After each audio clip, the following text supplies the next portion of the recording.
Coming to you from the TheEoNProject studios, overlooking the vast, pristine acreage of Primrose Village. Greetings from this hidden gem of the Blackstone Valley. You're listening to Experts of Nothing with Mike and Jay.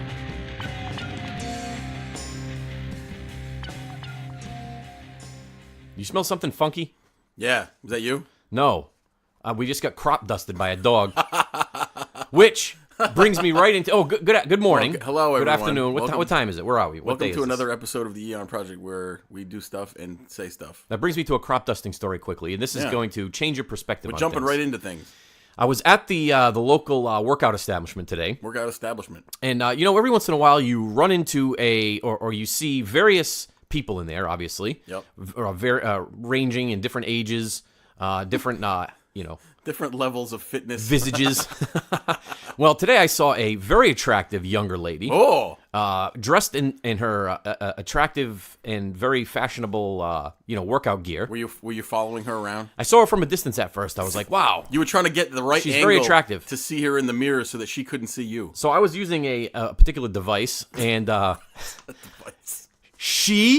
was nobody else in there. No. She crop dusted me. No. Yes, she did. No, she didn't. She walked by, Beautiful women don't fart. and it smelled like an outhouse. I swear to God, I know the distinct smell of poop. Are you sure it wasn't yourself? It wasn't me. Or maybe the janitor guy or the guy that Nope. works the front desk or something like There that? was only her and I in there, Oh. and it ruined it for me. Were you going like way close to a seat that she was just on in the hopes of... No. No? No. She just walked by, and Maybe she... there it went. Good for that young woman. She probably noticed that you were stalking her and following her about. Could be. And that was her way of chemical warfare to get you No, off because her. I was wearing sunglasses. She couldn't tell I was looking at her. Why are you wearing sunglasses inside? For that specific purpose. You know, the only two types of people who should wear sunglasses inside are blind people and Secret Service agents. If you're anything other than those two things, you should not wear sunglasses inside. You look like a douche. What if the fluorescent lights are too bright for your pupils? You're an idiot if you wear sunglasses inside. I'm sorry.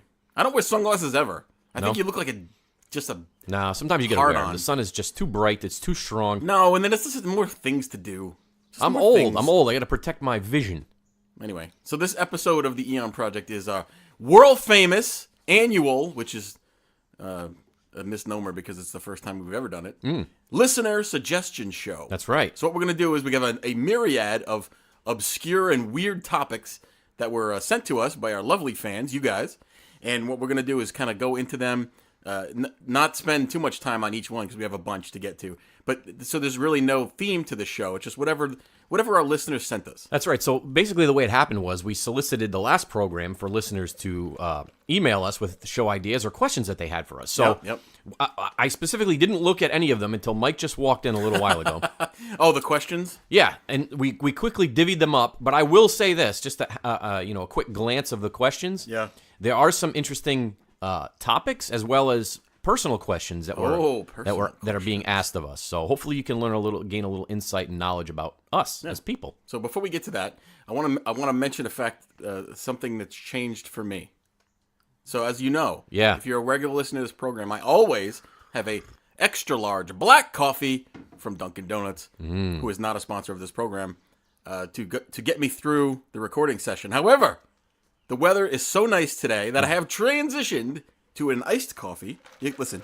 Oh, that sounds refreshing. I love the ice rattling around in there. Hear that ice? So I am now moved to summer mode, and where I will enjoy iced beverages from now on. Well, but it's not black, though. No, I can't have black iced coffee. That makes no sense. Yeah, it does. Black iced coffee doesn't taste right. No, it's better than black hot coffee. No, I like black hot coffee all the time, 99% of the time. But for you have iced coffee, you need to add accoutrement. Well, let me ask you this: what kind of seasonings do you put in there? This is a caramel swirl, sir. A caramel swirl. Do you put any additional? No, just whatever it comes with. But what I mean is like cream and sugar. Yeah. Nothing special or anything. Cream and sugar. So you eat the irregular sugar, right? Not the chemically altered. No, regular sugar. But you know what? This brings up an interesting point. When you go to we haven't discussed this. I just off the cuff. When you go to restaurants, right? You know, I just want to point this out there for anyone who's got mental problems like myself. When you're looking at a menu, do you look at? Let's say you're at a restaurant, like a casual dining establishment, kind of like a TGI Fridays or something along those lines, Applebee's. And you look at the description of the item. Let's say it's a hamburger. Okay. And you want to eat a hamburger. Yep. And it comes with certain things. Now, I am crazy because I will not alter what is on there. If I don't like one item that is on that burger, I won't order it. When I could probably just ask the person, hey, can you just leave this off? Sure. I don't do that. If it doesn't have the exact things that I want, I skip it. It becomes too difficult. and you feel like you're imposing on the person. Yes, I don't want to impose. I want to be as unobtrusive as possible. You know, some people take that to the next level. I've been around people that will literally hold the server at the table for minutes. Oh, yeah. You know, that's a recipe for getting spit. And going over every last bit of whatever it is that they're ordering. Yeah, I've never worked in an actual restaurant. I worked fast food, you know, in high school. I never worked in an actual restaurant, but I know it looks hard, and I don't want to impose on those people. So I try to be as not as needy as I can be. I was with a nice young lady one time, and we were going through the Taco Bell drive-thru. Oh, you're a big spender. And you know, Taco Bell is one of those places. It's not like made to order, right? You just you look at the menu board, you go, "Hey, give me the burrito supreme." Number 1 or whatever. No. This person was like, "Okay, I want the burrito, but I want you to tell him I only want half tomatoes." And I don't want any cheese. Yes. I want extra lettuce and some beans in it. I want the hamburger slightly pan-seared. It doesn't work that way at Taco Bell. No. And if you do that, you can't see what they're doing in the kitchen. They're doing something. They're going to alter your food. So I refuse to order it. No. Should we jump into the topic since we have a bunch of different things to talk about today? Do you want me to go first? I'll go first. Okay. Since you were swallowing. Well, you know what? Let me go first loudly. because this is going to set the stage for the rest of the day. Okay, go. Okay? Yep. So this is a question from, it looks like Raoul. Ooh, Raoul! And Raoul is from Albion, the village of Albion in Rhode Island. Oh, Albion. Which is a French mill village here close to where we're at. And Raoul wants to know, what piqued your interest in the paranormal and the unexplained? Ooh, the unexplained. Would you like to start? No, you go ahead. All right. You take that. You know what? I really don't know. There was no seminal moment in my life. Seminal. Not seminal. You're fresh. Yeah. Anyway. There was no specific moment that I can recall. I just remember as a youth that these things just, they just always interested me. I don't know why. I can't explain it. Maybe it's a past life. Who knows? Yeah. But I do recall several times when Mike and myself, because we've been friends for a long time, unfortunately, in middle school or junior high when we were going there, that we would go to the local library. Yes. This is when you go to the library, look through the Dewey Decimal System. Yes. The card catalog. What and is all the that. Dewey Decimal System, and why do I have to learn it? A guy named Joe Dewey said, "Hey, how can I organize these cards and make it as obscure as possible, haphazardly, and just come up with random numbers?" I have an idea. Why don't they just put them in alphabetical order? Why do they got to add these weird numbers and decimals and all sorts of numbers? Scare me. I am scared by numbers. Makes no sense. But anyway, we'd go there, and they had at the library they had all these older books that talked about all this strange and unusual things that we talk about here on the program. One of them, two I recall specifically, but one was free to just go up and take off the shelf, and that was one. There was a what do they call it? A ritual to become a werewolf. Oh! I don't know if you remember that. No, I don't remember that. And it specifically described how you could be a werewolf. Did you do it? And they were pictures of a man turning into a werewolf. How did it go? I didn't do it. I was too scared. You might have turned into a werewolf, and this program will be vastly different. That's right. But do you remember, Mike, the book that they held behind the counter that you had to ask specific permission for? Yes, it was a book. It was in the restricted area, right? Which would lead you to believe that it had like boobies in it and stuff, but that's not the case. It was a book about demonology, if I remember correctly. That's right. And that was just saying the word demonology made you. And we used to dare each other to go up and ask the lady. Was it like restricted to 18 and over? Is that what, or 21? Or? I don't know. They just didn't want you. Did we ever get it? You got it. You went up one time and asked for it, which I can't believe. I can't believe I did that either. I'm usually a coward. And we were only able to look at it a few feet away from the lady, and then we had to give it back. You had to give it back. No, it was scary. Well, I had a similar story. Well, you don't remember, I'm sure. When I was a young lad, and I don't remember purchasing books as a young man. I think you just kind of came across them. Yeah. Oh, I have this book. There was no Barnes and Noble. There was no Amazon. So you just kind of acquired books somehow. And I ended up with a mammoth book of unexplained mysteries by a man named Hans Holzer. And I remember that from when I was a kid. And it had all sorts of stuff that we talk about. It had ghosts. It had demons and UFOs and unexplained occurrences and stuff like that. And I was fascinated by this book as a young child. Right. And I think that's kind of how it started. Yeah, we've heard that name, Hans Holzer, later on in life. He was a pioneer in the paranormal investigative world. He was. Yes, as a matter of fact, I don't remember exactly what he did, but he was cool. That's right. Okay, are you done with that question? That's the first question from Raul. I picked out a couple of questions that required me to do a little research. Okay. So I'll take one of those now. So this comes from Jeremy from Little Rock, Arkansas. You ever been to Little Rock, Arkansas? I've never been to Arkansas. I've been through Arkansas. I've been to Arkansas, though. It's nice. Where's Texarkana? I bet you don't know that. Texarkana? Yeah. That's in Oklahoma. Texarkana actually straddles the border between Arkansas and Texas. Oh. That's why they call it Texarkana. Got it. So here's a question from Jeremy from Little Rock, Arkansas. He writes, what can you tell me about the origins of the flush toilet?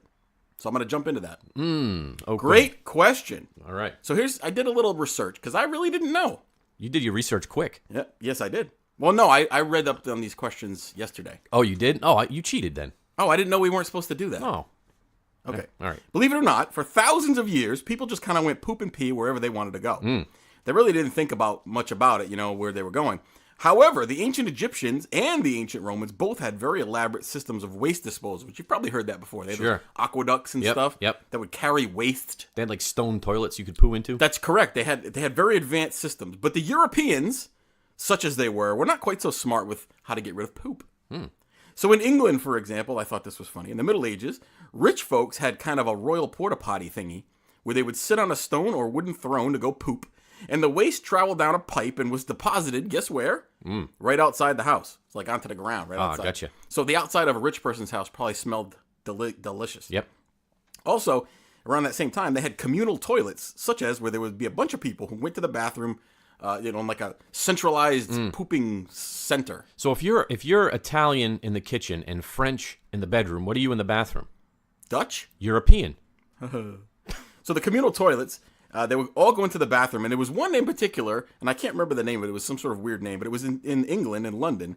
And this huge communal toilet where a bunch of people were going poo and pee constantly, 24 hours a day, 7 days a week, was getting emptied right into the Thames River.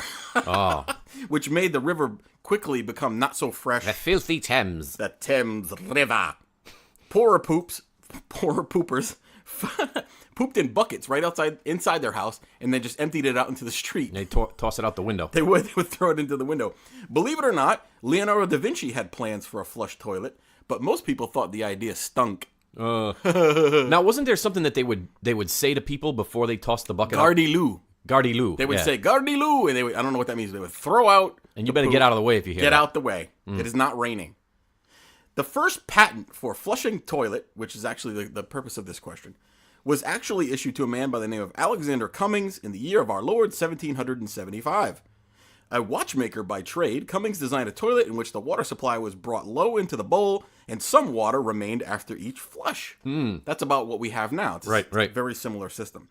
Although this design wasn't perfect, it was improved upon and gained popularity throughout the years. That's basically where the flush toilet started. Here's a postscript to this story. Okay.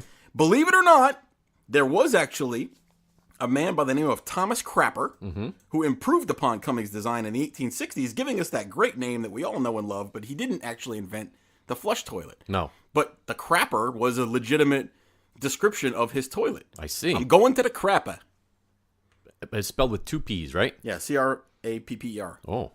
So hopefully, Jeremy, now you know a little bit more about flush toilet. Oh, Tommy Crapper. He was a cool guy. He's a Crapper from Dorchester. That reminds me of, do you remember the science program? I used to love this program when I was a kid. Yeah. 3, 2, 1, Contact. 3, 2, 1, Contact. It was on public television. It's the answer. It's the reason. For everything happens, contact. Totally unrehearsed. Anyway, I was watching that one day, and they went out, and they were doing an adventure in an old cave that had been found out in the southwest of the United States. Yeah. And they found an ancient site of cavemen, I guess. Okay. And they discovered some petrified prehistoric poop. Ooh. They found a poop area in this cave, and they took it and they analyzed it. What was in the poop? I thought that was interesting. Oh, you didn't remember? I don't remember that. What was the fiber content? That was a lot of fiber, a lot of meat and nuts. Let me ask you a poop question. Okay. If the poop floats, doesn't that mean you're healthy? Or is that if you're not healthy, it floats? And if it sinks to the bottom of the bowl, that you're healthy? I don't think that has any correlation. I don't know about that. There's a poop science. You Look could be up. a poop scientist. Well, how come one day it floats, one day it sinks? I don't know. We talked about this before. We have the ghost one. You know that you dropped one, but it goes right down the bowl and you never saw it. The worst is when you... it's like an assassin. You basically paint a Picasso in the toilet after you flush. You look down and it's just the smears. Yeah, it looks like a Jackson Pollock. All right, why don't you go for the next question? Okay.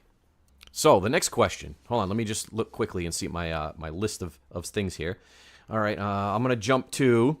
Oh, this is an interesting. Maybe this person doesn't have a grasp of the English language. I don't know. I'm gonna ask you this, Mike. Okay. And then maybe I'll chime in. So this is from Sergey in Kiev, Russia. Oh, Sergey. Do svidaniya. Sergey wants to know, can crop circles be square? Well, I can tell you, Sergey, that yes, crop circles can be any shape. As a matter of fact, throughout the years, crop circles have been discovered in various geometric formations: squares, triangles, rectangles, parallelograms, trapezoids, octagons. So yes, I would say yes. But you know what? The vast majority of them, and please correct me if I'm wrong, the vast majority of crop circles have been determined to be hoaxes. Yes. Where people have come forward and said, yes, I created this one. This is how I did it. That's right. And they were all started by two guys with planks and rope. That's and right. They basically created some of the crop circles. So there's a, to me, I've never seen a square crop circle. But, I have. Oh, you have? Okay. Well, Yeah. I would say that a high 90% of them are circles because of the main fact of what you just said. It's easier to make a circle than Exactly. a square. A guy with a board and a rope, and they're going around in a circle. Right. However, with that said, there are some amazingly elaborate crop circles too. Crop circles, which I've seen. I saw a book one time, and it was all dedicated to pictures of crop circles in their various forms and whatnot. And they start out as very, very simple designs, and now geometrically they're just so amazing. Yeah. So I give props to the people that are making them. A lot of time and effort. I don't believe that they're aliens because, number one, we don't have there's no video evidence of them occurring. No. Although they have been experiments to where they found radioactive material sometimes in these circles as they were after they've been created. There was a couple of analyses of these that I remember that they said that when you make a crop circle by stamping on a board like we were just talking about, it actually breaks the plant. Right. But some crop circles have a weird property where the stalk is not broken; it's actually bent. So they assume that it was heated up and bent rather than stepped on. Sure. So how do you do that? I don't know. Maybe you go out there with a blow dryer. Oh, could be. You know? But they do invent. People are very inventive. They're creative. How come there's no corn circles, man? Like in the United States, there's corn, everywhere. Corn. Hey, remember a couple years ago there was this family, or it was a husband and wife, I think, and maybe a kid, and they got lost in one of these corn mazes. Yes. And they called 911. They called 911, yeah. And they're like, we're trapped in the corn maze. Here's the thing about corn mazes, and I'm going to give you guys a public service announcement. Yeah. If you're stuck in a corn maze, walk through the freaking corn. Go in one direction, and at some point, you will come out the other side. You're going to come out. You're not going to be stuck in there forever. 7,000 acres of corn. You're in a small... Just walk in one direction. You'll come out the other patch. side. It's not like the hedge maze in The Shining. Speaking of corn, when you were a kid, were you scared by the movie Children of the Corn? The Stephen we King talked club? about that on a previous show. Oh, we did? Yes, we did. I was frightened by that. We did the scary movie program. Oh, that remember? was on that movie. Oh, yeah. Yeah, I didn't. I was scared, too scared to even watch it. The name Malachi still scares me to this day. Malachi. I am Malachi. I don't like children anymore. Do you like corn in its various forms? What would you say is your favorite corn? My favorite corn on the cob. I love corn on the cob. Like corn on the cob? Do you put anything on it? Do you put the butter on there? No. Sometimes I put a little bit of butter, but I like maybe a little pepper. You put pepper on yours? Straight corn, man. You ever cook it on the grill? You ever have grilled? I've had grilled corn. It's good. Yep. Yeah. Baked corn on the cob. Baked corn? Yeah, in the oven. No. Yep. No. Yes. You're crazy. There's all kinds of various ways to cook corn. Okay. And no, I eat it straight off the cob. No accoutrement. What the hell are we talking about? Crop circles. Crop circles. How do we get to corn on the cob? This show is like a circle. You're always going around in circles, and you get frustrated, and who knows? It's cyclical. All right. So my next question again. I misunderstood the purpose of this program. Yeah, you did. I took questions from people, and I did research on them. Oh, okay. Yours just kind of winged it. Well, mine's better. A female listener, which we love our female listeners now. Sometimes a little too much. Maria from Hopedale, Massachusetts, which is nearby the TheEoNProject studios, asks this question. If time travel becomes possible in the future, how come we haven't met any time travelers? So wouldn't you think if time travel was real, at some point we would have encountered someone who is a time traveler? Well, Maria, this is a very complex question. So possibilities are that we have developed time travel at some point in the very, very distant future. And these people are coming back and they're interacting with us, but as part of the time travel rules, if you will, or the bylaws of time travel, they cannot make themselves known to you. Ah, so it's like, or maybe it's like Quantum Leap. Remember Quantum Leap, the great show where he would travel time, but he would go into the personage of someone else. That's right. So he was acting as that person. Yes. Maybe it's something like that. So he would look into the mirror and he'd see that person and he wouldn't see himself. Did you like that show? I loved it. Leap? That was a great show, man. What was the guy's name? The guy that was following him around. He had the little remote control thing. That was Al, wasn't it? Was his name Al? Yes, his name was Al. That was Scott Bakula was the main guy. Yeah, I loved Scott. Anyway, so I have a little bit of a background on this time travel thing. Okay. What if we actually have met time travelers? On November 2nd, in the year of our Lord 2000, a man calling himself John Titor, Titor, appeared on an internet message board. So this was before the internet was obviously was around and everybody had it, but it wasn't to the point where it is today. We didn't have the smartphones. Right. And, the internet was still kind of a weird... Is it Titor or Teeter? Titor. Okay. I call it Titor. Anyway, this guy appeared on an internet message board and posted the following, quote, "Greetings." They always got to say greetings. Ooh. Greetings. We have that in our title. I am a time traveler from the year 2036. I am on my way home after getting an IBM 5100 computer from the year 1975. My time machine is a stationary mass temporal displacement unit manufactured by General Electric. Ooh. The unit is powered by a 2 topspin dual positive singularity that produces a standard offset Tipler sinusoid. Oh, right. The old Tipler sinusoid. I had that once on my big toe on my left foot. I will be happy to post pictures of this unit. So he actually did post a bunch of pictures. And what year was this now? This was in the 2000. Okay. So he did post a bunch of pictures of this unit mounted on a car, much like in Back to the Future. Here's his problem, though. Well, hold on. Okay. Let me finish. Right. You can come up with a problem. Go ahead. Rather than being a DeLorean, though, this was on a 1967 Chevy. Oh. So, over the next year, this guy continued to post on this message board saying that he needed to travel to 1975 to retrieve a special computer, this IBM 5100, to help debug computers that were still in use in 2036. But get this! Got it. There's actually a ring of truth to John Titor's claims that he wouldn't know. So listen to this. The IBM 5100 did, in fact, have a feature which IBM never publicly announced in 1975. Bob Dubuque, an engineer who helped design it, confirmed that such a feature existed. The 5100 had a rare ability to emulate programs in older languages used by IBM mainframes. But the company was worried about the competition and how they would use it, so they didn't tell anybody. So this computer had this special weirdo debugging system. I see. How did he know about that? Maybe he was part of the program. He had ties to the company at some point. He could have been. So Titor explained that in the year 2004, so this would have been 4 years into the future. Yep. There was going to be a nuclear exchange between the United States and Russia, and that the world was a little different in the aftermath. He lived, this is what he, in quotes, "In 2036, I live in Central Florida with my family, and I'm currently stationed in an army base in Tampa," which I don't think there's any army bases in Tampa now. The people that survived grew closer. Life is centered on family and then community. I can't imagine living a few hundred miles away from my parents. There's no large industrial complex creating masses of useless food and recreation. Food and livestock is grown locally.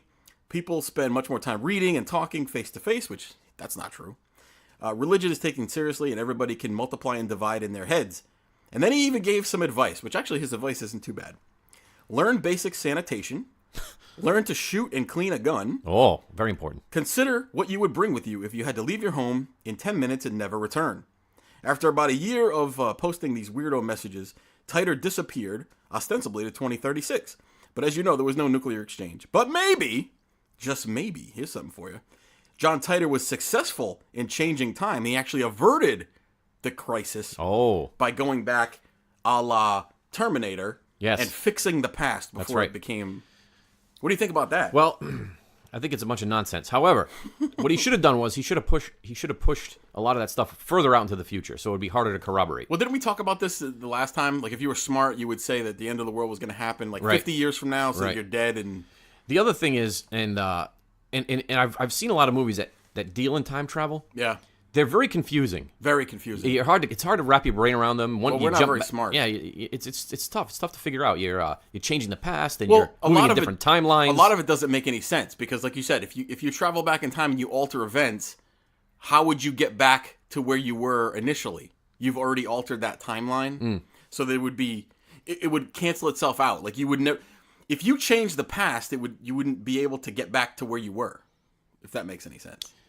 It's just, I don't know. It's too confusing, and my brain hurts. But there's a lot of interesting photographs that have appeared online throughout the last few years of supposed time travelers. Just look up time traveler pics on Google, and you get a whole bunch of these photos where it appears to be someone out of place in an old-timey photo. Yeah, like somebody using an iPhone or something. Somebody holding up supposedly a cell phone, or somebody wearing clothing that was not in existence at the time. But if you look into the backstories of these photos, they're actually not as crazy as they seem at first. But it's interesting. It's an interesting exercise to think about. You know, if there was time travel in the future, we would have already encountered time travelers at some point. You know, the time travel device would break and they'd be stuck here or something. Yeah, I don't know. Okay. Don't think it's going to happen. Well, you don't know. Well, according to Dr. Michio Kaku, he says that if time travel were ever to become possible, it would more than likely you'd end up being able to leap to the future, and but not come back again. And that would be like bending space and time and jumping through a wormhole or something of that sort. So you wouldn't be able to return. You would just be wherever you were. Right. Or apparently, too, if you get closer to a black hole, which is at the center of the galaxy, time speeds up for you, but relative to people on Earth, it wouldn't speed it up at all. So you'd age dramatically and come back to Earth. I thought it was the exact opposite. Oh, maybe it is the opposite. I thought that time existed normally here. You see, I told you it was confusing. Yeah. Well, let's move on to the next topic. Okay. So, Maria, keep listening, and maybe we'll talk about time travel in a future episode. All right. The next question comes from us from a town in southern Michigan, Sturgis, Michigan. Sturgis. And by a gentleman by the name of Muttley. Ooh, Muttley. Muttley in Sturgis, Michigan wants to know, have you ever had an experience that could be considered paranormal? Aha! You want me to take that one? Well, I'll start. Oh. So, up until not too long ago, I would say no. And it's one of these things that I've always hoped would happen to me. But it never happened to me. Nor did any UFO experiences happen to me. However, when Mike and I embarked upon an adventure several years ago. This is a long time ago. Where we decided we wanted to start a group of sorts where we would get like-minded people together and we would go out and... have orgies. Have paranormal orgies in haunted places. In obscure caves throughout the area. No. We're going to do a paranormal investigative group where people would contact us that supposedly were having these interesting, unexplained events, and we'd go there and hopefully try to find some answers for them. We had no idea what we were doing. Nope. But we went about it anyway. No, you know what, though? Well, continue with your story. Yeah, no. So, one thing that I discovered, so basically I would say three significant things occurred. And the reason I can speak to them is because I was there. You were there. And I took part in the events, so I know there were no shenanigans taking place. And you people listening can take it however you want. You could think I'm lying or making it up, but I'm not. So I would say the first significant event would be we were investigating a home, an older home here in the local area, and these people had been on programs before, paranormal TV programs before, because they were searching for answers. They had these things happening to them, all kinds of manner of things. If you remember this, Mike. I remember. Would you like to explain a little bit about some of the things they were experiencing? Well, I don't remember which place you're talking about. The one in Blackstone. Oh, yeah. Well, actually, we were friendly with the owner, a really nice guy, and his wife, really nice people. But yeah, they had their show featured on Ghost Hunters, I believe it was. The Ghost Hunters people had reported being actually physically assaulted, not sexually assaulted, physically assaulted by an unseen entity. Sure. So we did go in there, and it's important to note that Jay and I, when we did this, we were very skeptical of all of it. We were just basically looking to see if we could experience things like you just said, and see if we could help the people find answers. But I do remember, I remember personally having an experience in that house too. But why don't you talk about yours? Sure. Well, one of the best things that happened was they bought us pizza. But anyway, they did buy us pizza, and it was delicious. So we set up various microphones and video cameras and things of that sort, and pictures and audio recordings and all kinds of things. You almost swore. I heard you. Yeah, I did. The main thing of significance that I recall and that I witnessed personally is we were setting up. It was myself and another gentleman that was in our group. I use that term loosely. Yes. We're setting up a video camera in the corner of what would be considered the master bedroom. And the camera was facing in the corner, facing out towards the bed, and they had like a set of like folding louvered doors that would lead into the closet. Yep. And you know what a louvered door is, right? I do. It's like the horizontal slats. Yep. So the Louvre is also in a museum in France. Yeah, so we go back and we're reviewing the video, and you can see the camera moving. You see us kind of setting it up. You see us walk out of the room, and it's a small room, so you know nobody else is in the room. Right. And we're watching it, and suddenly we see a ball of light. What can only be described as a tiny, small little ball of light, maybe, I don't know, half an inch across. Not an orb, mind you. No, not an orb. Not a picture of like an orb. A point of light. Exactly. Yes. Like a self-contained mini sun, basically. Came out of one of the louvers of the closet. Yeah, I remember that. Came down, made some weird twists and turns, and went back up into the closet, and then came out again, went over near the bed, and then kind of disappeared, I think, Yeah. if my recollection that sounds about right. is correct. So Yeah. that was interesting in that case. So I would consider that unexplainable. I don't know what it was, but it was quite interesting. Yeah, that was. Yeah, we had a couple of. We probably had, 5 or 6 throughout the course of our time doing investigations. So really, it wasn't that long. It was maybe like over a year or so period. Sure. We did a bunch of things, and maybe 5 or 6 things that happened that we couldn't explain, and we could probably talk about them more in depth in a future episode. But yeah, until it happens to you, you think there's absolutely no way that this is real. But then once it happens to you, you can't be convinced that it's not real. Right. So it's one of those instances. Exactly. Yeah. Well, good question, though. Thank you. That was, once again, Muttley. Yep, good old Muttley. So we're out at about the halfway point of the show here, as per usual on the program. And today is interesting. Today is going to be an interesting halfway point segment. So, we always talk about, we like music. We play different musical acts here on the program. Yes. We were contacted by a local artist. I use that term with quite reverence, much reverence, I should say. Much reverence. He's quite talented. He sent us an email. He's a rapper. Oh. He's a local rapper here in the area. He goes by the name of Fudgie Q. Fudgie Q. That's right. He's from River Street in Woonsocket. And he said he's up and coming. He's new to the scene. River Street. He said, "Hey, can you play my rap song for me? I'm looking to promote it. I'm trying to get my name out there." Mm-hmm. And so I listened to it. I really enjoyed it, and we're going to play it for you now. So here we go.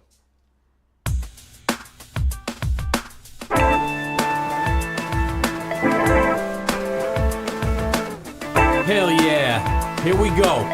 Check it.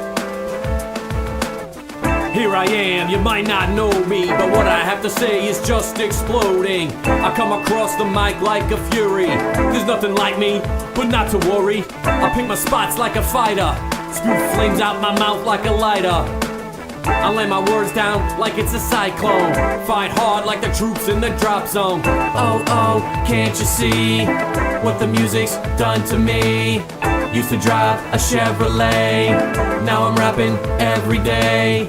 Here I am, I'm back again, tearing you down like you ain't my friend. I change the mag when it goes empty. A tap rack, I'm at the ready. I play the game so damn good. Was born in Wu-Town, but it weren't the hood. So here I go, I'll drop the hook. Take some notes cause I wrote the book.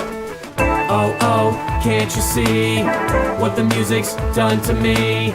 Used to drive a Chevrolet, now I'm rapping every day. I'm new on the scene, but I'm here to stay. I'm just not right and a little insane. I'm new on the scene, but I'm here to stay. I'm just not right and a little insane. I'm new on the scene, but I'm here to stay. I'm just not right and a little insane. I'm new on the scene, but I'm here to stay. I'm just not right and a little insane. Sane, yeah, sane. Here we go, baby. I'm turning blue, I got you in a chokehold. You should've stepped back once you were told. Send a mask, I shoot to stop. If I pull the trigger, a body will drop. Want you down, I'll help you out. Put you down again, that's what I'm about. I don't battle just to survive. I'm gonna swarm the fight like bees to the hive. Hive, hive, hive, hive, hive, hive, hive. Oh, can't you see what the music's done to me? Yeah, baby. Used to drive a Chevrolet. All right. What'd you think of that? Fudgie Q, man. Man, rocking. Name of the future. You know what I loved about that? It was, there was like hip hop beats, but then I heard some electric guitar in there. So it's eclectic. It was some different things. It was good sounds. I liked it. Okay. Outstanding. So did you say you had some personal questions that people had asked? Yes. Do you want to get into? You want me to ask one? Yeah. All right. Let me see. Hold on. Let me look at my list here. Okay. This is from. Oh wait, because we're on a break, let's tell everybody what we're doing. So we're doing the listener question show. That's right. So everything that we're talking about today was asked by a listener. That's correct. Not our problem. Not our problem. No, but various listeners asked a bunch of questions. Yes. So this one is a little intimate. Oh. This is from Matilda. Matilda? And Matilda is in Blackburn, Lancashire, which is in the UK. Ooh, cheerio. Yep. And Blackburn, Lancashire. Matilda wants to know, can I say it in Matilda's voice? Yes. What is your most and least desirable bodily feature? Did you get that okay? I heard it. All right. Most desirable? Most and least desirable bodily feature. Most and least desirable. I'd say least desirable is easier. My head is very large. It is large and bulbous. Okay. And I have trouble having hats fit on me. Mm-hmm. This was directed at me? But, well, both of us. Oh, both of us. I think my head is the worst. The head is the worth. Yeah, go. All right. How about you? Do you have anything that you're proud of? My intellect. Oh. I'm very proud. Is that a bodily feature? Yes, it is. Okay, well, this is a tough question because, well, like you, I'll answer the worst part first. I would say my worst feature would be my face. Yeah. It looks like Only a mother could love it. Looks like I got kicked in the mug by a rabid alpaca. Well, you've been punched several times in your life. I have. So I'm ugly. So that's probably the worst. And the best would have to probably be my left elbow. Yeah? I have a nice left elbow. I've been told that my elbow is nice. Surprised you don't have a giant right forearm. No, but it is in shape. Which reminds me, are you a Hardgainer? A what? A Hardgainer. I don't know what that is. In reference to like the gym, like if you're working out. Oh yeah. Like you have a problem with certain body parts to get them to build muscle. No, I just don't go to the gym. Oh. So that solves that problem. Okay. I've been to the gym many, many times in my life. Yeah. You know what I feel like about the gym, and here's my philosophy about working out. You like crop dusting people? No, you get what you put into it, man. It's 100%. It's 100% effort. Sure. If you put the effort in, you will definitely see results. Well, I'm on a mission now. I'm on Okay. a mission because I've been in the gym off and on a good portion of my life. Right. And there's certain parts of my body that will not grow. Okay. And I mean that in the most. Well, you can't work out certain body parts at the gym. Well, it depends on where you are. If you're in the locker room, it's fine. That's true. You got to put your foot up on the bench. I would say I'm top heavy. I have a thicker upper body, but I have very thin, spindly legs. A lot of people have that problem. And that's an effort problem. I've been working hard at trying to get them going, but I'm having a hard time making gains. So if you have any workout tips for Jay for legs, send them our way. Yeah, please do. All right, so I'm gonna move to one. Here's one that I didn't really research because I figured we would just talk about it. Oh, I like that. And you don't know that I was gonna ask this. Okay. Rush fan 2112 from Nashville. Are you a Rush fan? You like Rush? I do enjoy Rush. Canadian rockers. What a power trio they are. It's 3 guys. They sound like a band of 50. They're amazing. The lead singer, Geddy Lee, is also the bass player, is he not? He is, and he plays keyboards. He plays keyboards. That's right. And Neil Peart. Neil Peart. He's the main songwriter. Did you know that? I didn't know that, but you know what? I bet Rush fan 2112 from Nashville knows that. I bet he does. Anyway, Rush fan 2112 from Nashville writes, "Who do you guys think killed JFK?" I knew that would get your. I can't believe you asked that. It would get your juices flowing. I quickly looked down the list, and there's another JFK related question later on down the line. Well, why don't you tackle this one? Because you're a big JFK assassination buff. All right, so you ready for this? I'm going to break it down in its most simplest form. Okay. Lee Harvey Oswald. That's it. And you're laughing because you know that we've had conspiracy talks over the years. We have. And so my philosophy on this has changed quite dramatically over the course of time. So, being younger, when I was younger, I subscribed to the idea of Lee Harvey Oswald. But then as I got older and I started learning about different things and learning about conspiracies and learning more about the different, aspects of what was going on in the United States and across the world at the time, it made me look more towards the conspiracy aspect. And I jumped wholeheartedly on the Oliver Stone bandwagon. Oh, the JFK from movie. the JFK movie, right? Which was a very entertaining movie. It was very entertaining. It's a little low on facts. Yeah. I mean, they take liberties with a lot of the stuff there. Sure do. And so I subscribe to the idea that it was a multifaceted conspiracy between the mob, the CIA, the Russians, perhaps. Who knows? Right. Sure. And I read a book a few years ago. Actually, I wouldn't even call it a book. I'd call it more like a Bible because it was so thick and it was a tough read. A thick one. It was called Legacy of Secrecy. It was a large book, and I let somebody borrow it 6 years ago, and I never came back. But anyway, do you ever read It's hard to read books from start to finish, especially ones that are so long. It is, and this one had a lot of moving parts to it. Yeah. It was trying to tie... It's a long story. Now, trust me, they did their research, and they tied a lot of the aspects of things together, between the mob and the CIA and all that stuff. Right. But the more I researched or read about Lee Harvey Oswald over the course of time since then, I've gone back to that theory that he, and he alone, was responsible for it. Because he was mentally deranged. And I'm gonna talk more about him later when I get to that other question. Okay. But so no, the long and short of it is, I think that there were a lot of other forces at play, but I think he was solely responsible. Okay. Well, how do you feel? I feel like Lee Harvey Oswald was a integral component to it. I think he probably had assistance from somebody else that we just don't know who that was. And when I say assistance, I mean whether it was planning or some sort of logistical assistance, something along those lines. I don't think that there was an enormous conspiracy amongst all those groups that you mentioned earlier. It's simply for the fact that if there was, we would have found out about it by now. That somebody would have come out with something, and all you have is a lot of conjecture. But what I think happened is that he assassinated the president with the help of somebody else, but there was also a lot of mistakes, mishaps, mishandlings. That the Secret Service and the governmental law enforcement agencies were involved in. And because of their mistakes and because of the fact that they would be embarrassed publicly, they kind of covered up a lot of things that happened to make it look like it was a conspiracy. So they actually made it worse in trying to keep it quiet. Sure. So that's what I think. I think that a lot of what we consider to be a conspiracy was actually people just covering their own ass when something bad happened and they weren't in the right position. Exactly. That's what I think. Well, let's jump into the other question that's kind of related to that. Sure. So this is from a guy by the name of he goes by the letter A. So it's A. Heidel in Dallas, Texas. Wow. Yeah. Scene of the crime. Yep.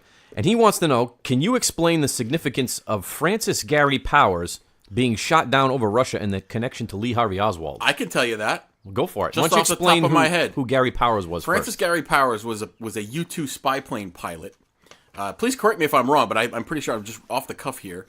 Was a U-2 and the U-2 spy plane was the most advanced spy plane that we had, most advanced technology, surveillance technology in the world at that time. Right. And the plane flew at such high altitude that it was considered to be impossible to shoot down. Most countries couldn't even detect it on their radar. That's how high this thing flew. Right. And we used to send this thing. When I say we, I mean the United States government used to send it over Russia and also over other communist countries. Now, obviously, there was a Cold War going on at the time, and we thought it was pretty much untouchable. However, Lee Harvey Oswald, in his service in the military, and please correct me if I'm wrong, was a radar operator. That's correct. And in his service as a radar operator, he learned about the capabilities of the U-2 spy plane. And when he defected to Russia, he probably shared the secrets of the U-2 spy plane with them. As a result, they were able to shoot down Francis Gary Powers' U-2 spy plane, causing a huge embarrassment. And please correct me if I'm wrong again, but I think we traded him. There was like a prisoner exchange. That's right. So, Francis, we'll just call him Mr. Powers for the time being. So, yeah, you were right. He was an Air Force pilot. He actually left the Air Force, and he got hired on and worked specifically for the CIA. So the CIA was running this program, right? And he was selected because he was a great pilot,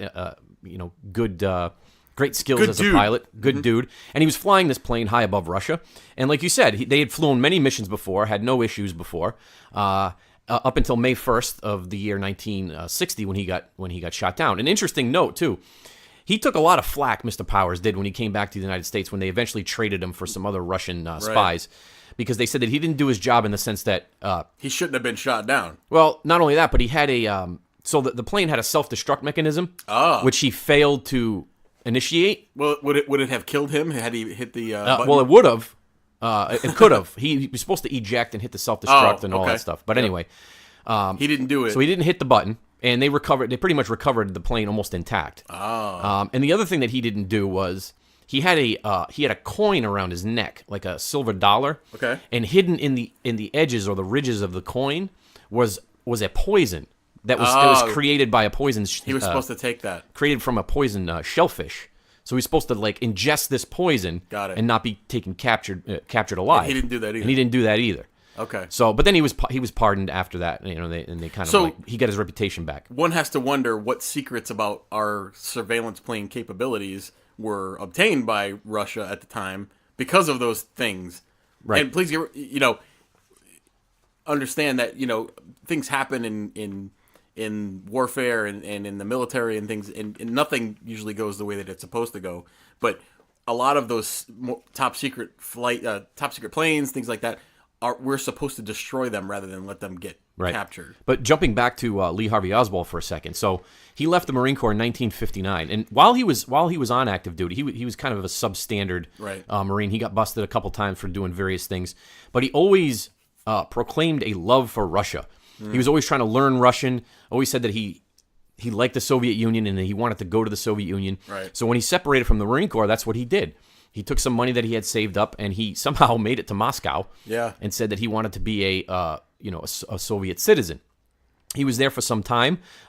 He tried to renounce his American citizenship. Well, I was going to say, didn't happen. Didn't he renounce his American? He tried to, but it was never recognized. So officially he didn't. That makes more sense because then he was able, after some time in Russia, come back to the United States. That's right. You wouldn't think that they would have allowed that. Right. So I think he had delusions of grandeur. I think he just had some mental deficiency that made him feel like he was more important than he really was. Plus he had violent temper. He used to beat his wife. He was not a nice guy. Right. And like you said earlier, that's probably part of maybe they gained some information from him while he was there because it wouldn't hold it past him. Right. To maybe garner some favor, with the Soviets at the time. Right. But yeah, no, he was shot down. 14 missiles, I think they were fired, and one of them hit him. Oh. But yeah, so that goes to the conspiracy, and some of the conspiracy theorists will say, well, while he was in Russia, he became an agent for the Russians. Then he came back to the U.S. and was a double agent, and that's how all these different conspiracies took over. And if you're gonna follow that conspiratorial line, then you would think, okay, let's say for argument's sake that he was an agent for Russia. Why would he want to assassinate Kennedy just to be replaced by Johnson, who was a Southern hawkish president who would be a hardliner, more of a hardliner on Russia than JFK would have been. Right. So you have to think about things like that. You do, and you have to also think about the crime itself. Mm-hmm. What a horrific crime! You have to have some serious deep-seated hate for a person, talking conspiracy-wise, right? To get all these people together to conspire to murder a president of the United States. Well, I can tell you, have you ever been to Dealey Plaza in Dallas? I haven't, no. It's a place I'd like to go, actually. I lived in Dallas, in the Dallas area for a few years and years ago, and I've been to Dealey Plaza, and I can tell you, it's very creepy because it looks exactly like it did in 1963. Yep. Everything is set up exactly the same. It really didn't change anything. You can go into the book suppository building, and I know it's depository. I'm saying suppository because it's funny. You can go into the building. You can see the window where he was, and it's an interesting place to visit. There's an assassination museum. You can go in there. Yep. Definitely, if you're it's not an all day affair, but if you're in that area, go check it out. But sure. It's a cool to see. Interesting place. Cool. There's a whole lot more we could talk about, but so there you go. What do you got Fan next? 2112. Yep. I have one that is not related to anything. Oh, cool. So here we go. Christian from Atlanta, Georgia, writes, "What cartoon series is the best of all time?" Ooh. So I think he's looking for our opinion. Right off the top of my head. Okay. I was a huge fan of Mighty Mouse. Mighty Mouse. The old school Mighty Mouse. I can tell you, I didn't think you were going to say that. Cartoons. That's the Here first I thing. come to save the day. When you said that, that popped into my head immediately. And probably the reason being is because when I was a youth, I was a very unassuming, small-statured human. Slow-witted. That was brutally picked on growing up because I was kind of small. Very small. A lot smaller than everybody else. Yeah. And so I was picked on a lot. So I always felt, a I remember connection. Someone stole your starter cap once. He was large and scary. I remember, and it was please correct me if I'm wrong, but weren't we at like Catholic education? Yes. And someone came and stole your starter cap.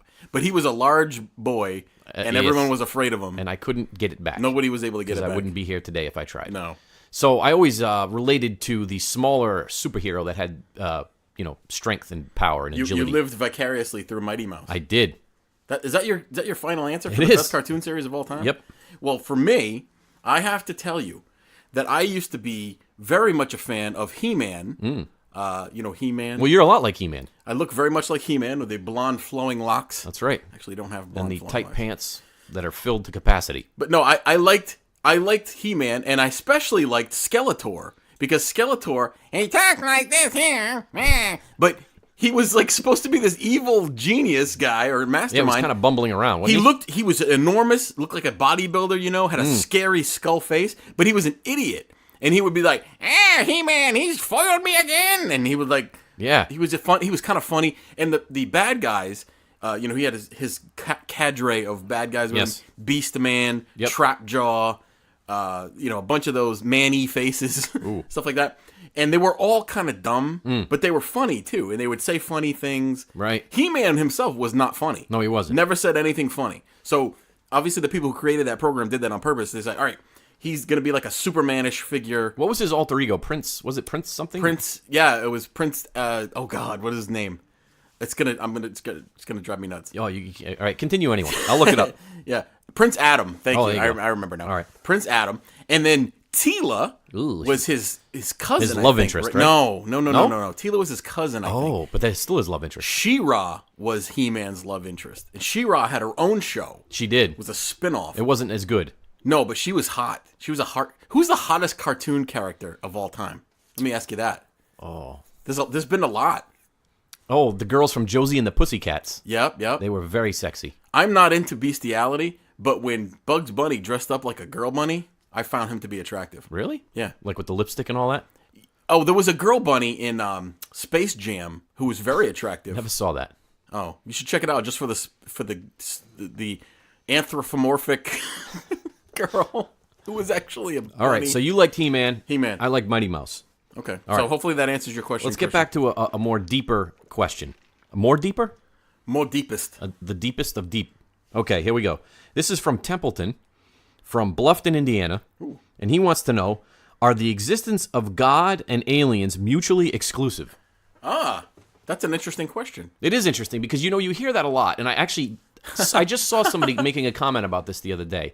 How, I don't know if you saw the thing about supposedly life on Mars. I did. Well, they found some molecules. Organic molecules or whatever. I did see that.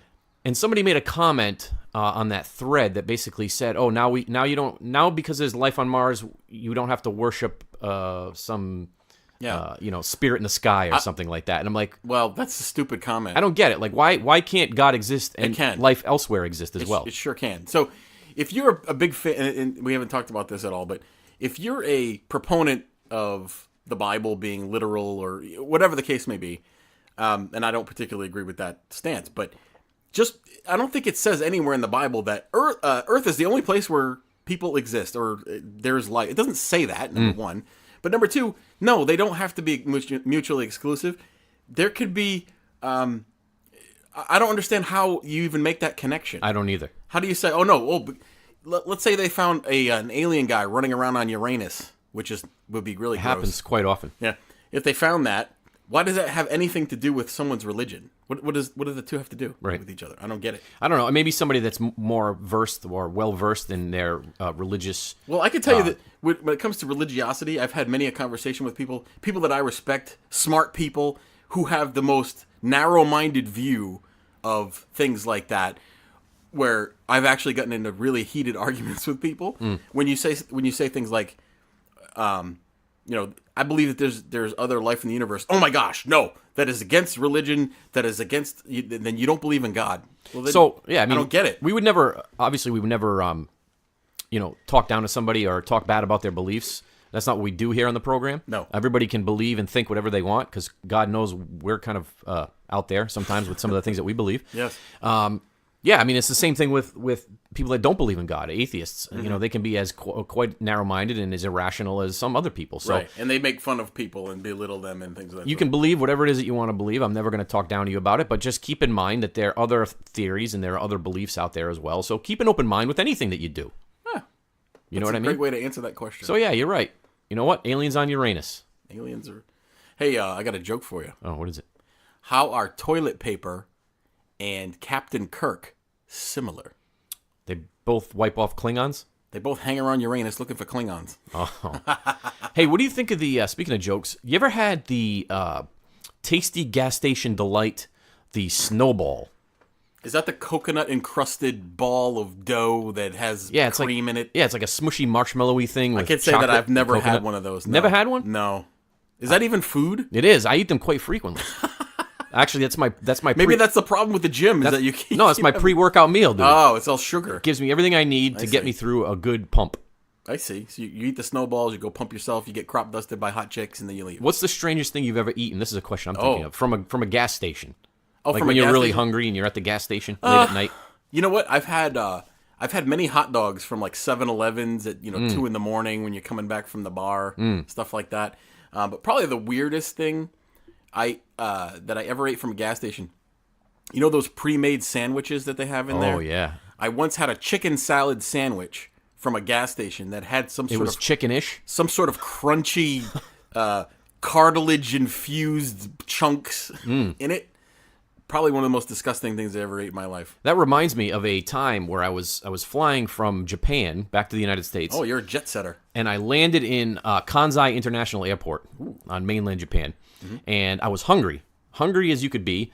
And, of course, there was nothing Americanized there at the time. Why would there be? There was just a Japaneseized. A strange Japanese snack bar by the terminal. The Japanese always have weird. They have weird candy. They have weird snack bars. Strange. Anyway, good. Yeah, so I'm looking at I'm hungry as all hell, and I got a 16-hour flight ahead of me. So I'm like, I got to eat something out of this display case. But I didn't know what I was looking at. No. So I just pointed to something that looked like a hot dog. Give me that. And they took it out for me. It looked like a hot dog. It was like 30 yen or whatever the heck it was. Oh, it was probably more than that. I don't know. But I bit into it. And as you stated about cartilage, there was a white, hard, thin tubular piece that ran the length of the dog. What the hell is that? I don't know. It could have been a vas deferens. I don't know what it was. But it was disgusting. I couldn't eat it. I had to throw it away. Yeah, that's pretty bad. It was a waste. I wonder if it said hot dog or if it said cartilage tube. I don't know. It could have been maybe Japanese. something they scraped off the bottom of the ocean. I have It could have been. No idea. Interesting. I don't know. Oh, okay. Yeah. What's the next question? I don't have You any don't more. have any more? I think No. I have one more. Okay. All right, let's see. I'm looking down my list here. Yep, I got one more. Okay. This is from a guy who goes by the name of Double A, Oh. and he's in Columbia, Tennessee. And he wants to know, what is your go-to beer? Ah, that's a great question. See, when I hear the term go-to beer, I think of something that you kind of go back to, not just like, you try new things and then you like them, but you don't typically get that. So, the go-to beer, I can tell you this, it depends on the season. Okay. It's a seasonal thing for me, Okay. I would say. So anytime fall, spring, winter, I would say I'm a Guinness person. I love Guinness. I can drink Guinness any time of the year. But in the summertime, you want something a little bit lighter, in my opinion. So then you go with, oh gosh, I don't know. What do you think? Well, I will say this: I am not a beer snob. Certainly Me not. neither. And I've encountered many a beer snob in my day. As a matter of fact, I know one quite well. And I can't even talk beer about it. Talk about beer to him, I should say. Oh, what is he a fan of? Well, he's into all these micro brews. This is the I have micro a strawberry rhubarb quinoa chocolate stout that I've created. This one has Mexican adobo chocolate in it. So good. Low carb. It's wonderful on the palate. The mouth feel is delightful. And if you say, "Hey, I had a Bud Light the other day," They get mad at you. No Bud Light. What does he get? Why do they get mad at you? I don't know. That's like, if that's what I'm drinking, that's what I'm drinking. It's none of your business. Stop being a beer snob. God. So I will drink any and all beers. So would I. I've tried various micro brews. I've tried beer. Yep. I've tried grapefruit beers. I've tried. I like Guinness. I do enjoy Guinness. But my go-to beer, and I'm going to be drinking it tonight because I'm going to be at a gathering with the beer snob, and I want him to say something to me so I can punch him in his face. You ready? Yeah. Coors. The original banquet beer in the gold can. Oh, the old-timey one. Has to be in the can. Oh, you know what though? They make those stubby bottles. Yeah, that no, are I don't cool, like the too. stubby bottle. Oh. I like the golden can, So you're the banquet guy. the banquet beer. Just the straight Coors with the Sam Elliott does the commercial. I've had them. He's like, Coors. Coors was, my The banquet My beer. father was never a big drinker, but way back in the day, Yeah. on a hot summer day, he would after mowing the lawn or something, he would get a nice Coors can, those the long golden ones. Yes. And he would drink that. So I get it. I get Coors. You want to hear a funny Coors can story quick? Sure. So, my dad used to drink a lot of beer back in the day, and Coors was one of his beers of choice. And he's since stopped drinking, thankfully. Yes. But the house that I grew up in, that I lived in with my parents growing up, my mother still resides there. And they were up in the attic doing some renovation work one day. And the workman was moving some insulation. And he found a stash, or a cache, if you will, of empty Coors cans. Yeah. From like the 70s. Okay. With the pull tab. Yeah, yeah. And they were I have one. I took one. I have it, and it's in the other room on display. Okay. It's a retro Coors can. So I wonder who stashed it there. My old man did. Why would he do that? He didn't want anybody He knowing? used to hide in various places and drink. He would just hide in a place. He was in the attic drinking. Good for him. Speaking of beer, I was just on a business trip. I do actually have another job besides this program. Yes. A job that actually pays people. And I was on a business trip this week to Long Island, New York. And when I go on trips, I like to try the local, beers that they have there, because you don't typically get a chance to have those when you're in other places. And I would like to give a quick shout out to the Montauk Brewing Company. Oh, like the Montauk Monster? Yeah, it's called Montauk Brewing, I think.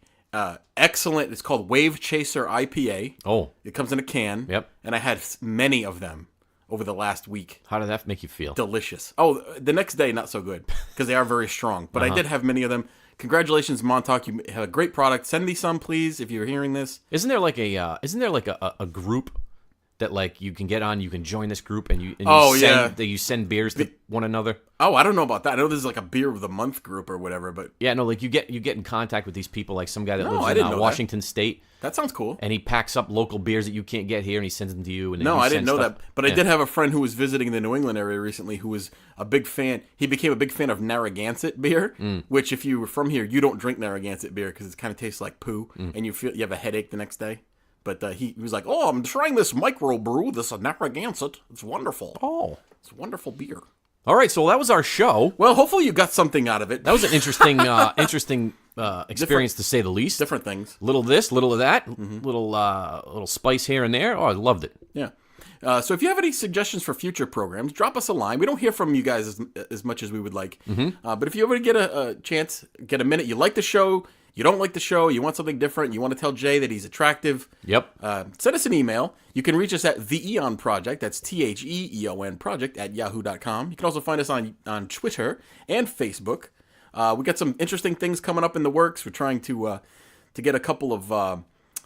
we were trying to get a couple of guests on the program. I think we might have... Do we have a guest coming up? I think we scared one away, but we'll try to get him back. We'll try to get him back. We're also going to be planning a trip. Oh, yeah. We're going up a local trip. We're going to the Hammond Castle, which we talked about on a previous show. Very exciting. And maybe we'll do some remote stuff from there. That would be cool. We'll do a little recording. That's right. And props to Fudgie Q for that great song. Yeah, thanks, Fudgie. All right. Anything else? Nope. All right. Just remember, the truth exists. Believe it.